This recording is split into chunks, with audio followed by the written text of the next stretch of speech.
Salut Mathieu. Salut. Au jardin de cocagne de Le Frincouc, on cultive 10 hectares en maraîchage bio, en insertion. On a une quarantaine de salariés. Et aujourd'hui, notre organisation, on suit scrupuleusement un plan de culture qui a été préparé. Donc, on a une programmation toute l'année qui nous permet de programmer nos différents paniers et nos circuits de distribution donc sur toutes les semaines de distribution. Et donc collé à ça, dans la pratique quotidienne, on a des fiches de suivi de culture. Donc on vient faire des tours de plaine chaque semaine ou chaque jour selon la pression. Et on vient donc suivre les cultures, savoir à quel moment il faut intervenir, à quel moment faire un faux semis, à quel moment on va récolter. On a du matériel, qui est du matériel assez lourd pour du maraîchage, mais on n'est pas très bien équipé. On a un tracteur, on a un cultirato, on a une herséterie, le reste c'est du travail manuel. La plupart du travail sous serre c'est en manuel. Donc voilà un petit peu notre façon de fonctionner. Aujourd'hui on me propose d'aller m'occuper d'une petite surface de 3 à 4 000 m2 au sein de la communauté urbaine de Dunkerque, dans le centre de Dunkerque. Alors qu'est-ce que tu peux me conseiller compte tenu un peu de mes pratiques? Quelles sont toi tes pratiques pour pouvoir accéder à ce genre de chantier?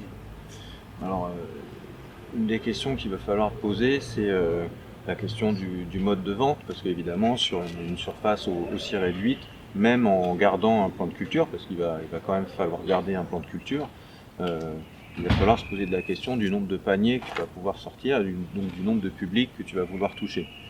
Une des questions, ça va être quel est le projet réel? Est-ce qu'on veut avoir un projet d'animation de territoire, auquel cas tu pourrais, comme nous, proposer un système de cueillette. Alors c'est un petit peu plus compliqué au niveau de la gestion, il faudra, comme ce que tu fais, avoir d'autres formes de vente pour les moments où les gens ne viennent pas cueillir, histoire de limiter les pertes, et surtout faire de ce lieu un lieu vivant et que les gens s'approprient. Donc c'est un des intérêts de la cueillette, les gens viennent sur le jardin et ils bénéficient de ce lieu de bien-être et de quiétude que nous on peut apprécier dans le cadre du travail. Et après, du coup, comme il y a des gens qui viennent, et ben, il faut l'animer un petit peu ce lieu. Donc je pense qu'il faudra peut-être développer des compétences d'animation, soit tu pourrais t'appuyer sur un service civique pour mettre en place des animations, ou alors tu peux te servir de choses déjà existantes. Nous, on a des animations déjà en place autour du jardin, mais il y a des choses qui sont assez simples. Tu connais le fonctionnement du vivant, donc vous avez un tas de compost, dedans tu vas piocher un petit peu de terre, tu fais découvrir les petites bêtes. Ça permet de diversifier aussi tes sources de financement. Parce que comme tu vas être en ville, tu vas pouvoir capter une clientèle autour de l'animation et générer des sommes non négligeables que tu perdras par la surface. Parce qu'évidemment, 10 hectares, tu vas produire beaucoup, mais tu peux le compenser par des ventes d'animation. Ça, c'est un partenariat à trouver. Nous, on a une prestation de plus de 20 000 euros qui est pris par la ville. Donc après, ils les répartissent en fonction des bénéficiaires qui veulent. Ça peut être les crèches, ça peut être le centre social. Principalement, c'est les écoles primaires de la ville, puisque les thématiques autour de la biodiversité du jardin, c'est en rapport avec les programmes scolaires du primaire principalement. Ok. Voilà. Donc si je comprends bien, grosse expérience professionnelle sur le maraîchage et la production, comme chez nous, mais par contre avec un axe un petit peu pédagogique, ou en tout cas de vie de la cité beaucoup plus présent. Voilà. Okay. De toute façon, en étant au milieu des gens, tu vas créer de l'intérêt.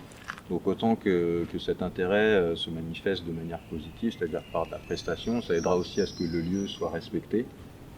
Et puis peut-être que après, si le budget n'est toujours pas équilibré, tu pourras proposer de faire une petite équipe qui pourrait aller mettre des micro-potagers dans d'autres lieux de la ville. Les gens vont avoir envie, ils vont se dire ah bah oui, mais nous on est de l'autre côté de la ville, c'est un peu loin pour venir nous voir. Et pourquoi pas mettre en place des petits projets d'agriculture urbaine, je sais pas, un micro-potager alors après, il faut que les espaces soient clos, hein. Les espaces D'accord. ouverts, ça marche moyennement, mais un espace clos avec une clé qu'on ouvre au moment où on vient faire les animations, où on vient cultiver.